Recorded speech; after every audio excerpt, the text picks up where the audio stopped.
welcome to Lead Live, reminding you of your personal genius and how you think in order to actualize what you desire.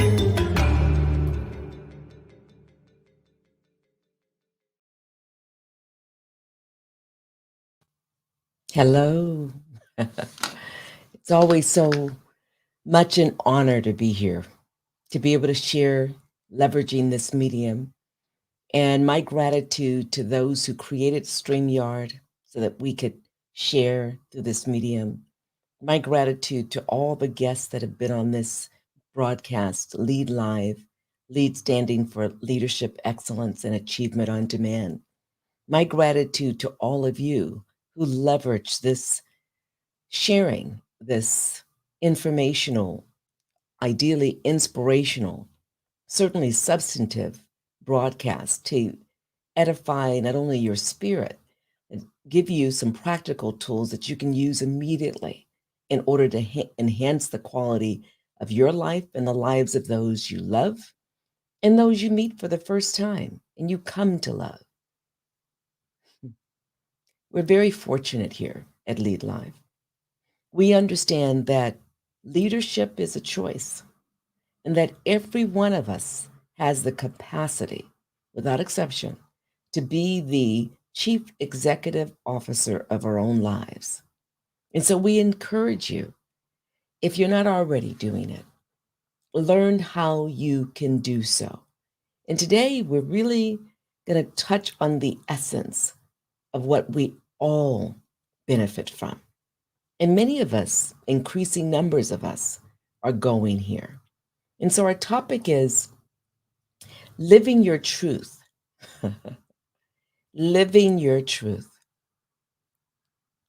I'd like to add to that experiencing your life. When I said experiencing your life, I also mean experiencing your light. There's something a gentleman shared, and I'm going to see if I can find it. A gentleman who chose to lead within our elected space in the United States of America. John Lewis. He said, never let anyone, any person, or any force dampen, dim, or diminish your light. Wow. When I think about my lived experiences as a little girl, and I think about how I interpreted my negative experiences as a little girl, as a 3-year-old, as a 4-year-old, as a 7-year-old, as a 10-year-old. Yes, I remember a lot of those experiences. I remember as an adult thinking, wow, was that my light shining that brightly? It was harming people, that they had to harm me. And that was powerful for a young 20-year-old, for a 25-year-old to go there. In fact, I remember being 7 and having a conversation with one of my brothers and talking about the oneness of all that exists. We were not told that, had not read that, and yet we understood that deeply. And so we understood our connection to everything that could be, will be, is. And we understood that we were in this moment, and arguably we were engaged in talk that some people and adults did call chatter, in order as a defense mechanism against some of the trauma that we had gone through and were still going through. So we were looking for a way to experience internal vista. And it's so curious because that's exactly what we do as children. And if we're so fortunate as adults who inform children the nature of their psychic, the nature of their emotional state, then we inform them in a way where they feel like they're being aided to be an older child, a teenager, a young adult, and ultimately an elder if they're so fortunate and desire in such a way where it always edifies their spirit. And yet, you and I know that too many don't experience that. And I regret if you experienced it, and regret only because I know there's levels of pain.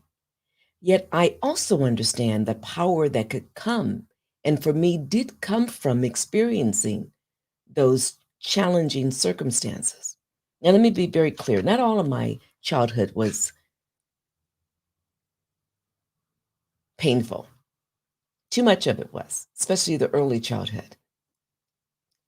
Yet, out of that pain, just like the rest of us, can come pure magic if we allow ourselves.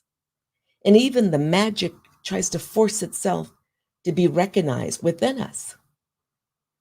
And if we don't watch it, we'll allow all the noise, the things that happen around us, to not only dispirit us, but to neutralize and cause the music of who we are to go away, which makes me think of this other individual.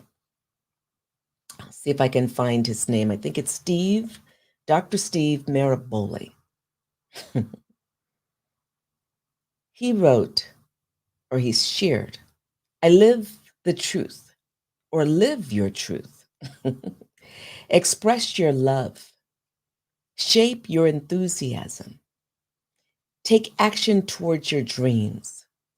Walk your talk. Dance and sing to your music. Embrace your blessings. Make today worth remembering. Wow. So many decorated military veterans are so brilliant as this one is. And not all of them get to experience and live their brilliance. So many philanthropists, as this gentleman is, likewise have brilliance, and they don't always experience it for themselves.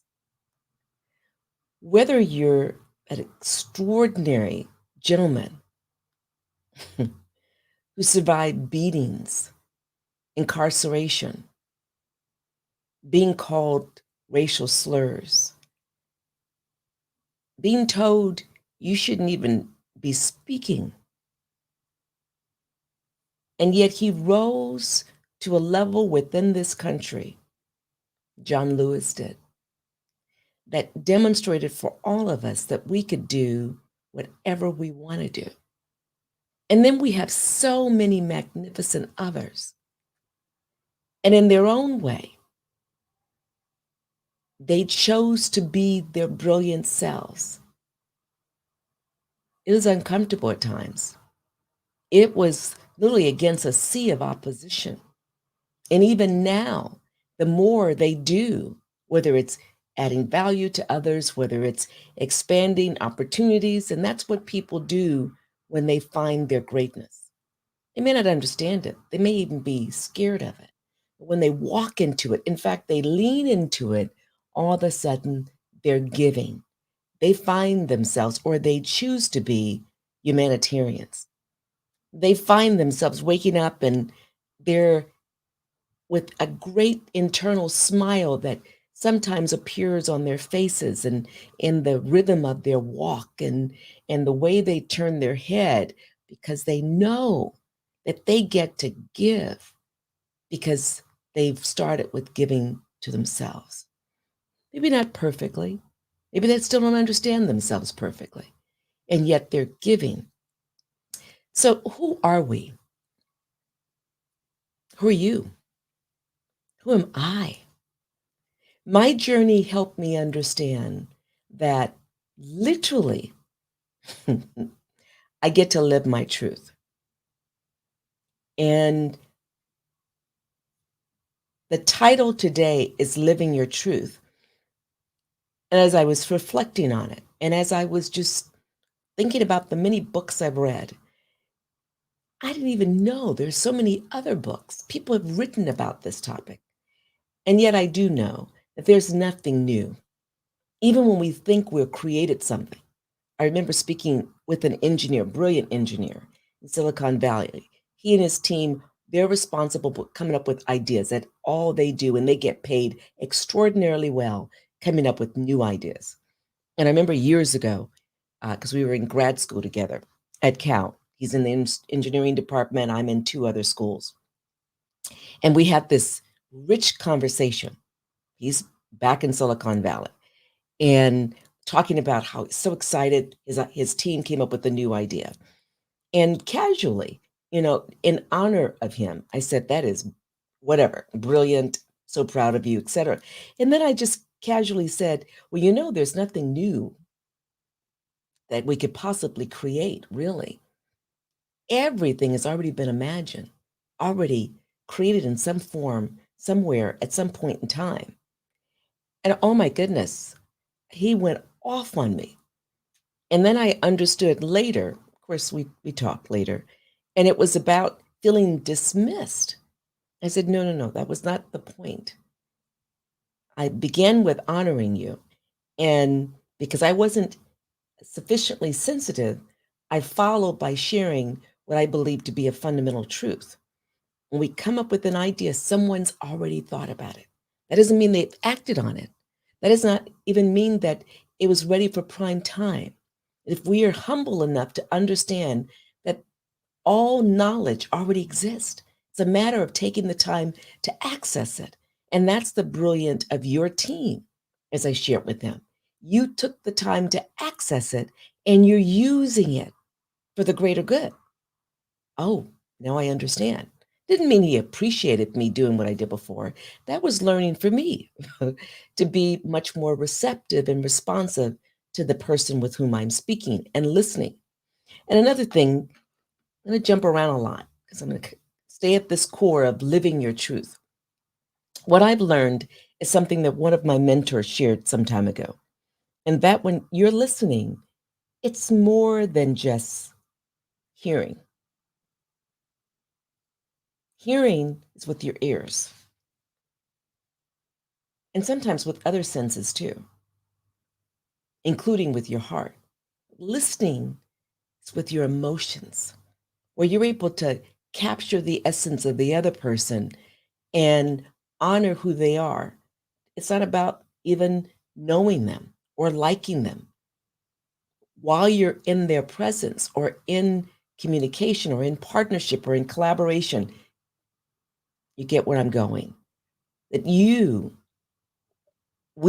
I am sufficiently listening at the emotional level where I can be sufficiently cognizant of what they may need that allows for our communication to move forward, our transactions, if there are transactions we're engaged in, to move forward, our creations that we're in communication and in partnership with building can move forward. Living your truth. So I said what I meant. And so it's living my truth. Yet there's ways to live my truth so it honors life itself. So I shared that statement, live your truth, express your love, share your enthusiasm, take action towards your dreams, have them, walk your talk, dance and sing to your music. Reminds me, I had a challenge years ago, and I think I may have even shared it on a previous Lead Live, and I just needed to get out the concern, the stressors, or the whatever I had inside. And I went and I just danced outside. And I remember years ago, uh, literally walking, I told someone yesterday, walking around a park as part of my, in hindsight, maybe the best therapy I could have given myself. And then I started to just jog and run. And then I began to jog more. And then I stretched out my arms. And I remember just creating a little dance around the track. It's part of a park. It was in Berkeley, California, when I was a grad student.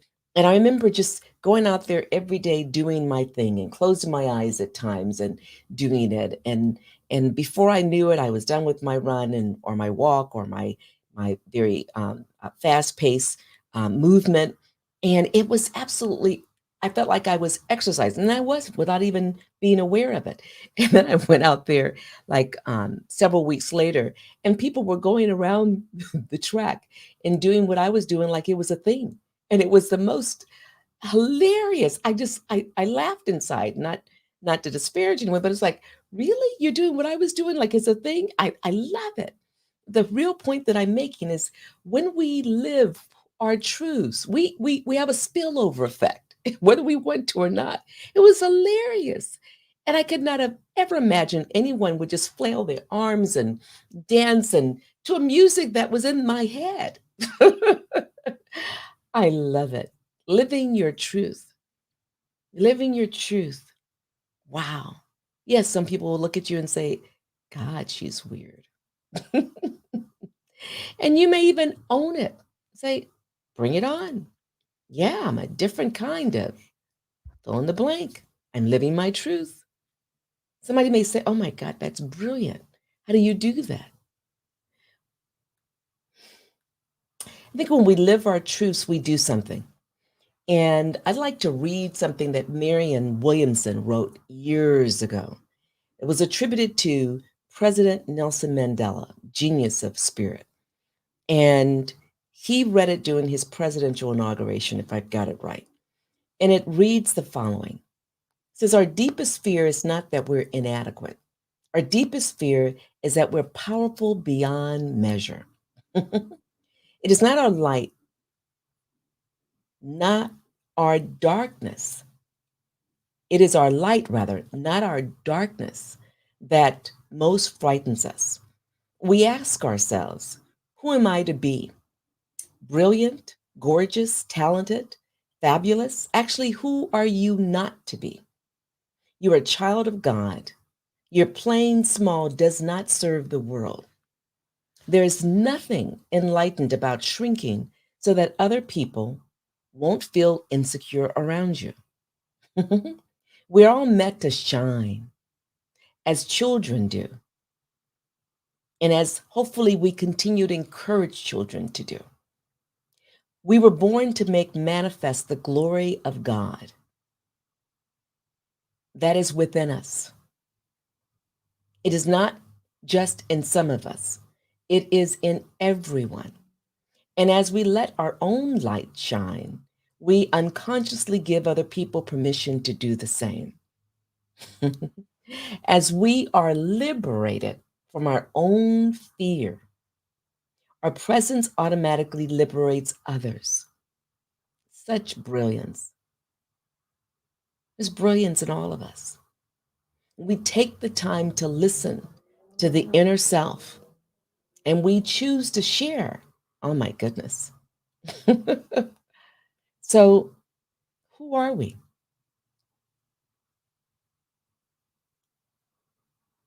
Someone last night, and I was under the weather, came to my door with her husband, beautiful couple, and they wanted to invite me, or in fact, they did invite myself and one of my nieces to a religious event. And very kind. They didn't have to do it. They see something in my niece, they see something in me, and they wanted us to be part of their experience. Such a gift, such beauty. Another day, someone contacted me via LinkedIn and said, are you going to be at this conference? Asian Pacific Islanders in higher education saw something in me, wanted to connect, and such a blessing. Another person invited me to a major event out of state, sees something in me. Didn't have to. How wonderful, beautiful to be honored. Walking down the street, a gentleman says hello. Awesome. He didn't have to say hello. How honored to be seen. Wow. Oh, I remember another story I just shared with people this morning. I was in San Francisco. This was years ago too. And I was leaving a wonderful jam session, jazz session outside in the park, adjacent to, right next to a museum. And this group of individuals from different countries in the continent of Asia were all gathering, convening, maybe to depart. And I see this beautiful tree, and I just, for some reason, want to hug it. So I go to hug it. But before I hug it, yes, I'm a tree hugger. And this child who's in the arms of his mother jumps into my arms. I've never seen this child before. And he is just happy. And he's transformed my energy. I'm happier. I was already in a good mood. My spirit just was off the charts. I'm in his mother was mortified. Who is this woman with my child? And so I get close to her, and the whole crowd's standing around like, what the heck is going on? And I'm trying to give the child back to his mom, and he's like, just an infant. And I felt so honored. So I talked with the child. We both got closer to the tree, or I took him closer to the tree and said, your mom really misses you. I am so glad to see you again. I don't even know where you've been, but it's wonderful to see you again. Beautiful spirit. I love you. You ready to go back to mom? And this infant that couldn't talk, just an infant jumped out of his mom's arm into mine. Ultimately, I don't know, felt like a wonderful eternity. Could have gone on forever. Might have been only 10 minutes. Get to give him back to his mom. She's relieved. She's overwhelmed. The whole crowd is like, what the heck just happened here? And I go to my car thinking, another blessing. I share some of these. These are the tip of the iceberg. I can think of so many. Oh my goodness, another one. I'm in near Fremont. I've left where I was working at Stanford, and I drive through. Actually, I think it was more recent than that. Wherever I was driving. I went to a department store I'd never been. Excuse me, grocery store to be more specific, and I'd never been there before. I just wanted some quick lunch, some items to get, and I could tell someone didn't have money. And so I had a nonverbal conversation with the clerk, paid for the items, and left because I didn't want the person to be embarrassed, etc. Person runs outside, wants to give me a hug, and I'm so honored. Another nugget. It's about being authentic in that moment. I didn't have to do any of that. I could have let that little child drop. Of course, I wouldn't. I can't imagine any of you doing that. I could have just tried to give that child back. I could have just walked away because it's not my business in terms of her not having cash. I could have ignored the man who said hello and whispered to me. I could have. The powerful thing is being authentic, living your truth allows the best of you, the authentic you, to come out, and the blessings they just pour. I was talking to someone recently, actually yesterday, and we're talking about challenges. And without going to any of the confidential information, I share with that individual that the power is in living your truth. When you live your truth, doesn't matter what's happening around you or even what people are trying to do to you. If it doesn't serve you, you just recognize that there's stuff and you keep moving. And if you can't move because they've got you constrained in some real way, physically, you're still free because they never can have your mind. They never can have your heart. They never can have the essence of you, which is your spirit. So who are we? We're spirits at our core. I call unconditional love. I called sources from the Great Spirit itself. We're part of this remarkable something called life. We're integral to life. Life is not separate from us. We too often talk about, oh, the earth, that thing over there, the universe, that life, we've got to figure out how we can solve something related to climate change. We are integral to everything that is. And the degree to which we become more the authentic self, we live our truth, we understand self, all of a sudden, we understand our inner relationship, our interconnectedness to everything. And the key thing is, who are we? Spirit. Yet we're in this temple, human form. And we come here, I believe, perfect. Yes, I understand some of us come here without an arm or without a fully formed head or whatever. We're still perfect. There's something in the essence of us that's perfect. And when we realize that, when we recognize that the essence of us is perfect, then all of a sudden we won't do what I did. And what did I do? I spent most of my childhood, no, excuse me, almost all of my childhood that I can remember, definitely my teenage years, definitely my 20s and 30s and 40s. Wasn't until I was in my 50s that I looked in the mirror and I thought, wow, why did I want to have rhinoplasty? I literally went to dating this guy at the time. We both went to a rhinoplastic doctor to investigate having my nose redone. Sure enough, I fell off a cliff and my nose has been chipped and it's whatever, but I didn't like it before I fell off a cliff. And I thought my cheekbones were too big. My dog is talking. I thought my cheekbones were too big. I thought my lips were too big. Crazy. I didn't realize that was crazy until I was in my 50s. I'm now in my 60s. I had no clue what I look like until I began to be more authentically me. It doesn't take away the fact that I was focused, I was driven, I was successful. Most of my life, I literally decide, put in the work and achieve. Decide, put in the work, achieve. Decide, put in the work, achieve. Deciding, putting in the work, and achieving is not the same as living your full truth. I decided put in the work and achieve because I didn't want to be homeless again. I decided put in the work and achieve because I realized I could design my life to be successful. And then I was successful. And then I was successful. I kept moving the needle. I was successful. And yet I didn't like me.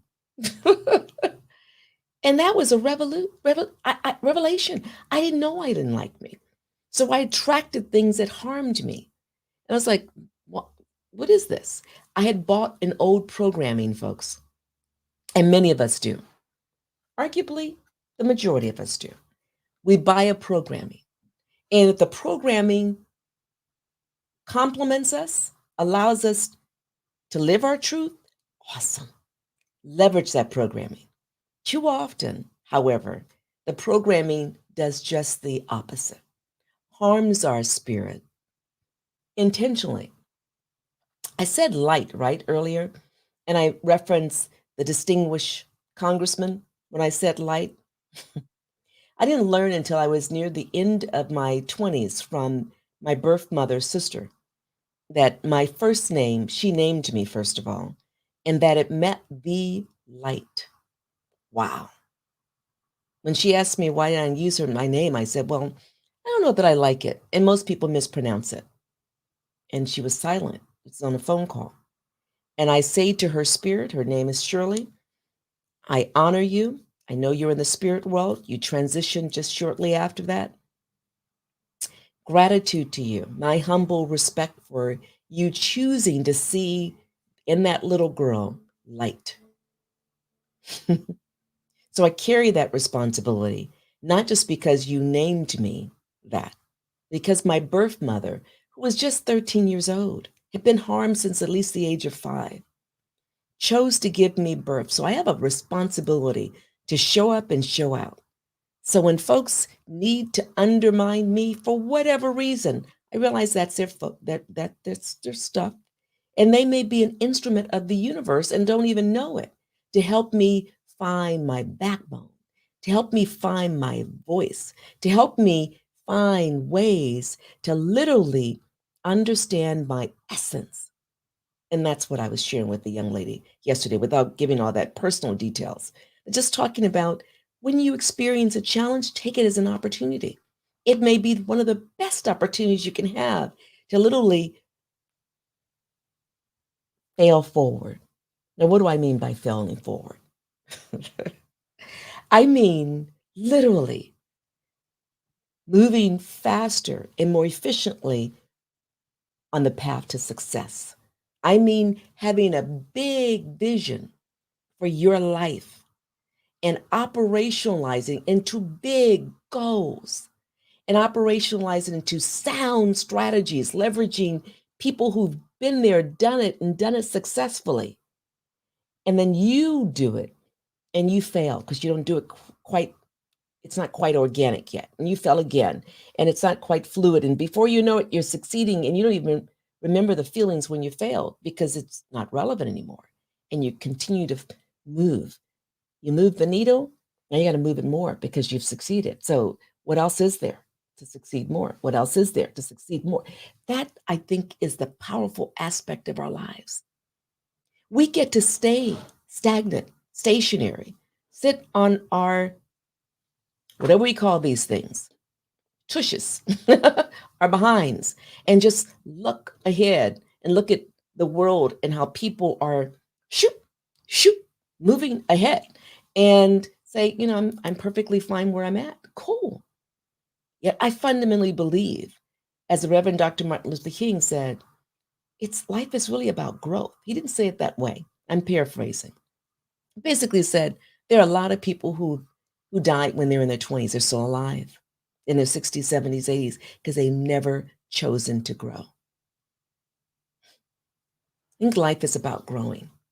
It doesn't mean it's about doing what I would do or someone else would do. It's about us leveraging you doing what you would do because it's going to add more value to this thing called life that we're all a part of.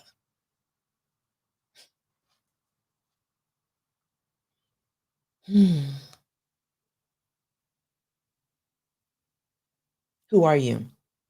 What is your nature? When you understand your paradigm, and what is your paradigm?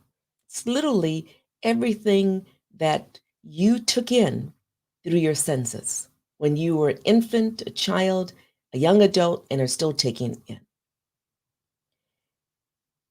Short of deciding if that stuff that you took in that actually has led to habits that you do on a daily basis, short of analyzing the nature of who you are, you're operating with those programs. Again, if the values you were exposed to that you adopted work for you, keep them. If you find that a value actually harms you, harms your spirit, harms the people around you, I encourage you to replace it. And yes, you can replace values that don't work, do not serve you, in fact, harm you. Likewise, if you find that the way you're functioning doesn't lead you to where you want to be, change your paradigm. I know it sounds easier than it is, and it can be quite easy. It can be very difficult as well. It's all depending on your mindset. We get to decide. That's the power of being human. We get to decide all day long. And quite frankly, we do decide all day long. Yes, I know we say, oh, this person made me do it, or that thing made me do it, or that system's in place, and therefore I can do this. Okay, it's your paradigm. And all those things are true. And as long as you believe it, it is factually correct. The moment you decide you don't believe any of that, you are creating a new path, and you get to create that new path. Do you have an inner guide? We all do, actually. Are they the guides that you want? So, first, clarify your values. My values have always been my values, and I didn't appreciate it until more recently in the last few years. But it drove me, it kept me grounded. And that little girl who wasn't supposed to live, lived. That teenager who should not supposedly live beyond the age of 20, did because of my faith. What did my faith do? It led me to understanding. I leaned in, I read, I listened, I observed, I reflected, and then I decided. That faith led me to a level of well-being I could not even imagine. I didn't know going to a university would be part of saving my life because my mindset, short of that, was how do I survive? Where am I going to be? Who am I going to be? Who was much later. When I was exposed to these different disciplines, biology, psychology, sociology, history, ethnic studies. Wow.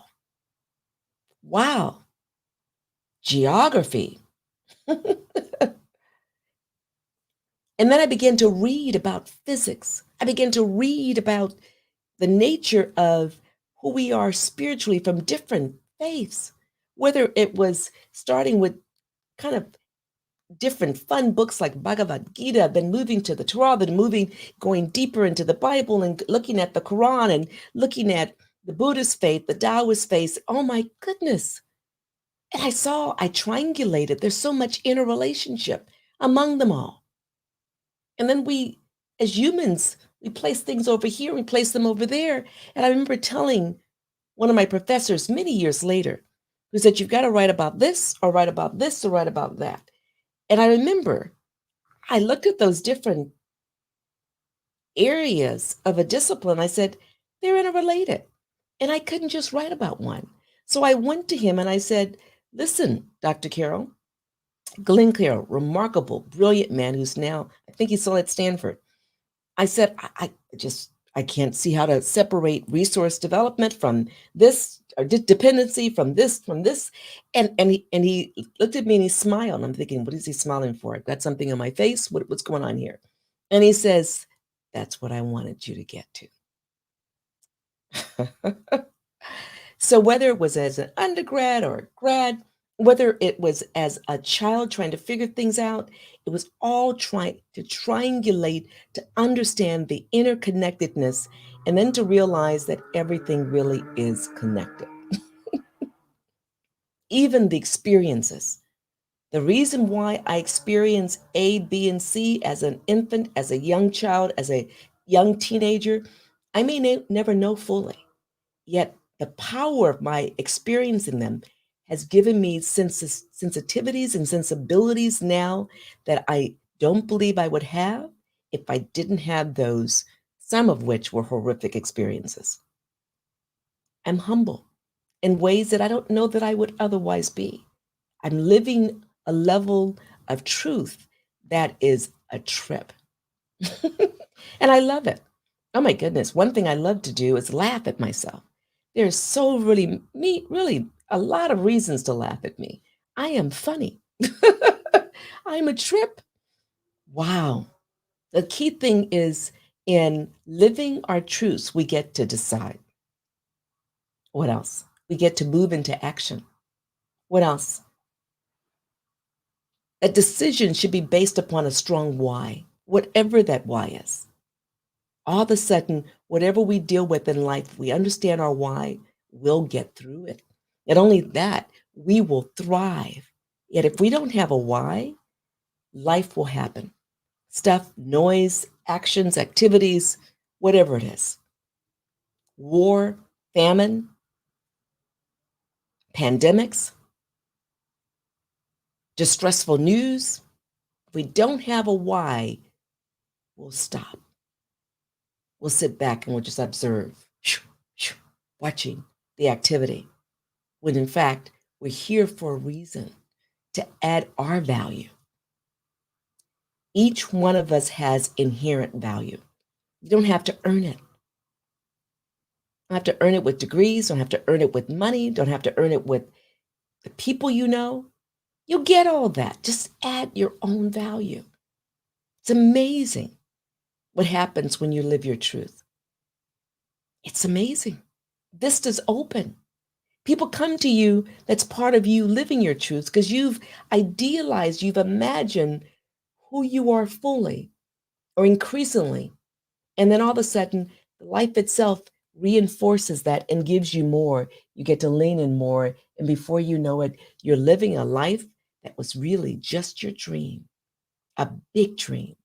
And you're looking around like, I had a visual of that. I'm pulling it out. This was my visual 30 years ago, 5 years ago, just last year. I was going to say you'd probably be surprised, but you probably wouldn't, knowing you, watching this broadcast. The many people that I speak with who say, I wrote it down and it was manifested. I created a visual of it and I manifest. Listen, the universe works perfectly. What we maintain in our consciousness and our minds throughout our cellular system is what we're constantly creating, recreating, or creating anew. So the faith led me to levels of understanding and well-being that I can only hope for. And yet I'm manifesting it. And then family. I am so fortunate. I don't get to see family physically much, and yet I get to experience family all the time because they're in my heart.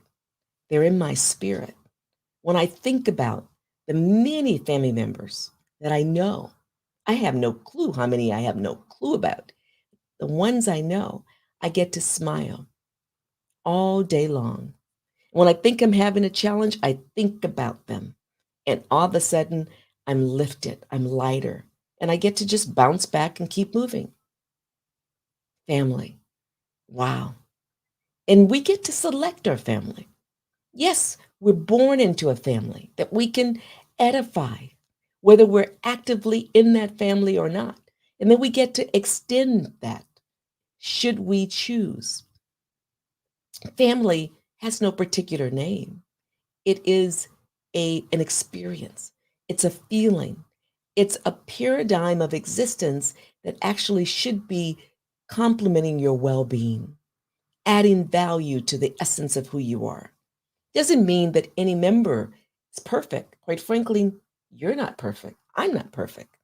Unless there's something I don't know. And quite frankly, there's a lot that I don't know. Yet the more I learn, the more I realize that perfection is not what life is all about. It's really about growth. It's really about receiving. It's really about giving unconditionally. And remember, when we give, we have to receive for the balance. And when we receive, it's just natural to give. That doesn't mean you owe anyone. That's a whole different cultural setting that doesn't resonate with me. I understand it resonates with some. If I give you something, it's unconditional. I don't expect anything in return. Therefore, when I receive, I don't believe I need to do anything other than be me and be my authentic self. And the good news, I'm wired to give. Just me. The next value is finance. We all use money all day long, every day of the week, in one way or another, whether it's to pay our utilities, ensure that we're housed, clothed, fed. Fundamentally, we need the means of exchange, money. And being conscious of the system, being conscious of literally how money works, being conscious of the rules of money leads to the ability to actually leverage it, have it work harder for us than we work for it, and then allow us to create the comfort that our lives deserve. Even with the challenges, we deserve some level of comfort that we choose.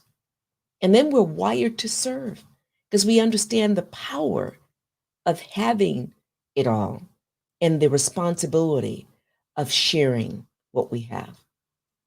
Finance, another value, fitness. Wow. Several years ago, I allowed myself to work around the clock because I was not doing what people call work. I was living my passion. And then as I experienced stress and distresses and stressors, etc., I wasn't even aware I put on almost 50 pounds. And I hit it. Most people didn't know I put on 50. They probably said, oh, maybe 20, 25. I put on 50 pounds, folks. Or nearly. It wasn't quite 50. I'm exaggerating slightly. Like 46 pounds. And I had no clue. I was not self-aware. I did not, I was I was so busy giving. I was sufficiently self-aware to get up and move because I had a dream. I had to manifest that dream. And I had obstacles. I had to deal with those obstacles. I had opportunities. I had to seize the opportunities. Yet I didn't slow down to look in the mirror and say, are you okay? And when I did, wow, what a shocker. And I didn't do it because I wanted to do it. I did it because I had to do it. We won't go into all the details, maybe another time, but the key thing is I recognized I had to release. And within 6 months, I released 30 pounds without doing much other than eating between 12 and 6, because before I wasn't eating almost at all daily. I would take a snack there, or forget to eat altogether. Horrible, terrible way to treat the body. So I started eating at least 2 meals a day. Then I dropped it down to 1, and I returned it to 2 a day. 30 pounds, 25 initially, and another 5 within a few months. Wow. And then dropped another 5 pounds. I still want to get back to an old weight, so I've got another 10 pounds. The power of deciding to slow down and pay attention and realize, oh my goodness, and then to forgive myself. First apologize, and then to forgive myself, and then take action. Uncomfortable action, easy action, whatever. Once you decide, don't even go there in terms of comfort, discomfort. Just do it. You want to be successful with your family? Just do it. You want to understand your faith? Just do it. You want to have a level of finance that's critical? Just do it. You want to be fit? Wow. Just do it. The other piece, that's a core value of mine, among other values of respect, courtesy, appreciation, confidence, risk taking. Those are core values. But another value is fun. And I am not known to myself for fun. Yes, I laugh all day long. Usually it's at myself. I love laughter. And yet I am just learning how to just experience fun. And you could say that walk in the park and flailing my arms and dancing around was part of my fun. It was. And yet I've never had a concerted effort to engage in fun. So the key thing, I know my values now. They're clear, and I'm living them clear. I have a responsibility to show up and show out on each one of those. Are you living values that you're clear about, that work for you?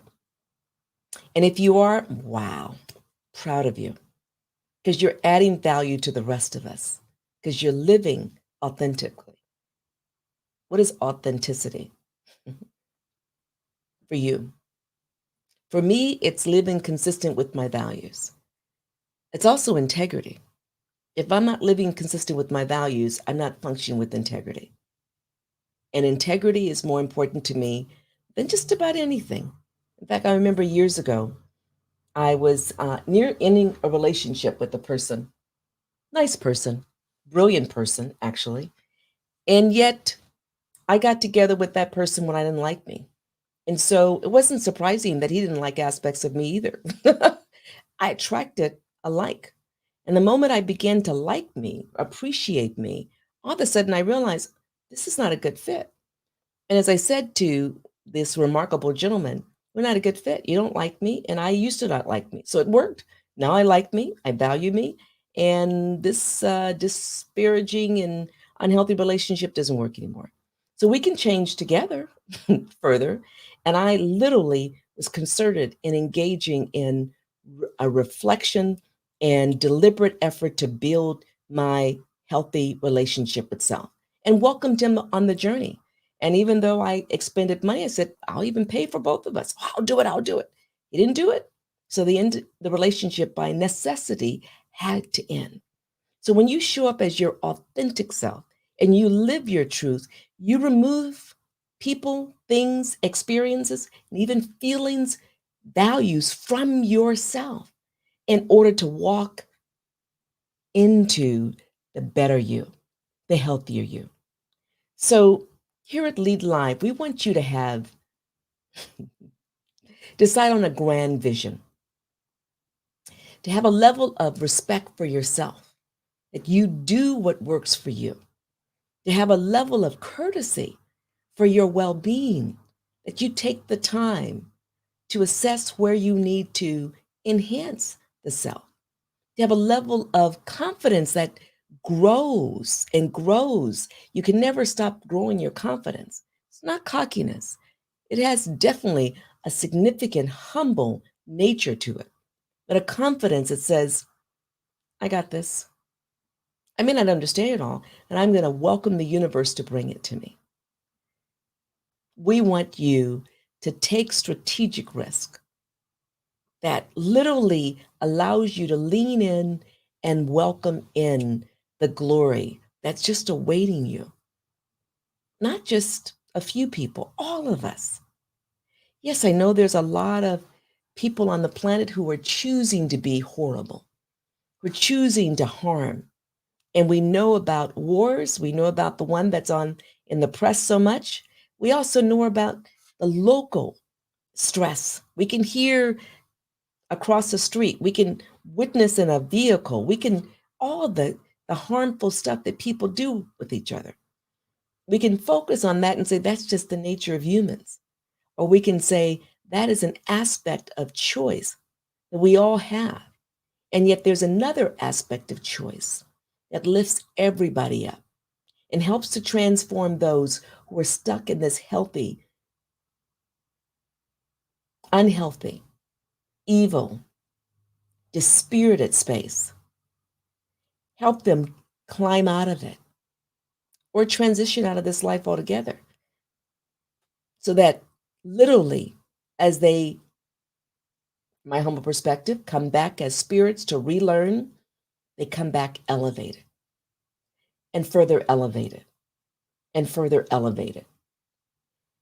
We have the potential to be much greater than most of us think. Much greater.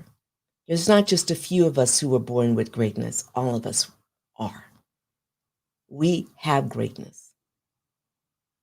I said are instead of all of us were, because we get to rebirth ourselves in any moment we choose in order to be that healthier, happier, joyful spirit that we have the capacity to be. It's not negating what's happening. It's being part of the solution to clean up whatever mess is out there so that more people are experiencing happiness, joy, fulfillment. And even if happiness is too far away for folks, some level of peace, resolution. That's what we get to do. We get to live our truths and add value continuously. Yeah. I remember walking with a friend. This was after major earthquake, one of them in Northern California.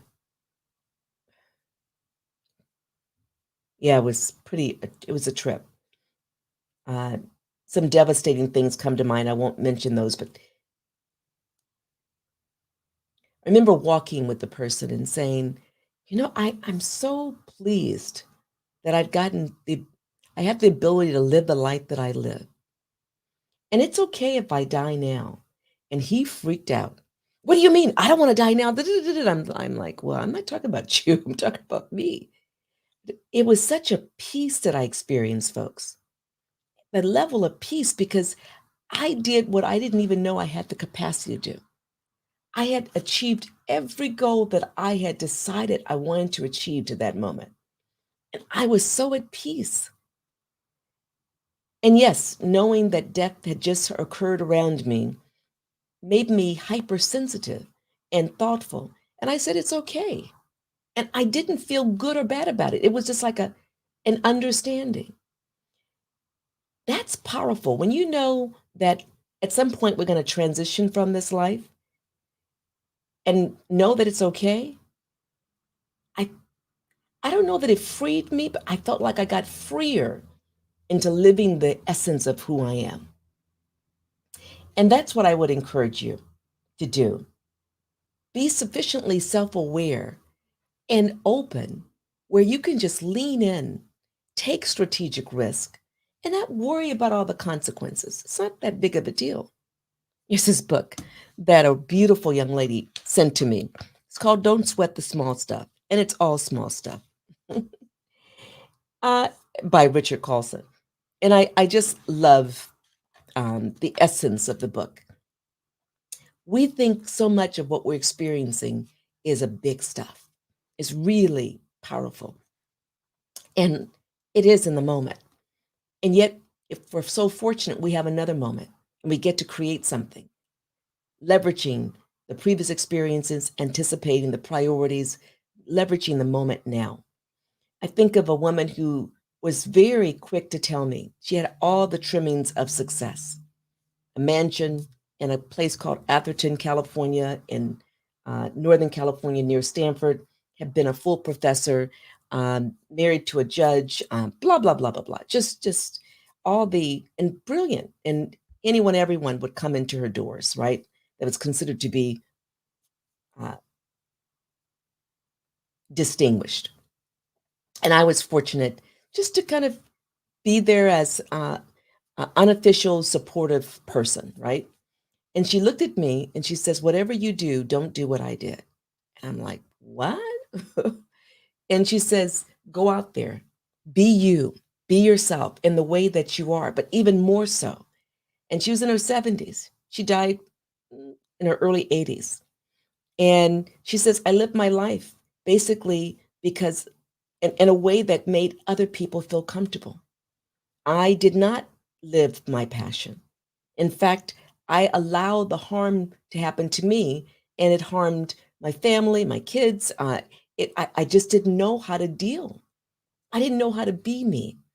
I was told what to do when I was a kid, and I managed my life based upon that old script, that old paradigm. She didn't use the word paradigm, but she said old script. And I listened to her, and I'm thinking, oh, wait. You Okay, rewind. And so I ask in a way that was reflective, a reflective inquiry question, open-ended. Um, what was your vision? What drove you to do what you did now? Chose to? How did you get here? Um, uh, are you pleased with what you've experienced? I mean, I ask a lot of questions. I was dumbfounded. The essence that she wanted to leave with me, and she did. And it did impact me, not fully. Over time, it did, because I went back to her messaging, is that we get to live this life and we get to live it fully. We get to show up and show out.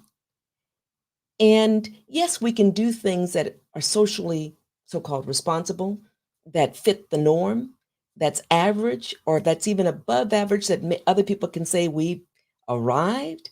And yet, if we don't live the truth that's within us, there will always be some level of emptiness, and typically a significant amount of emptiness. And that's what I've experienced by people who are brilliant. People see the brilliance, including me, and yet when you get to the heart of the person, you get to the essence.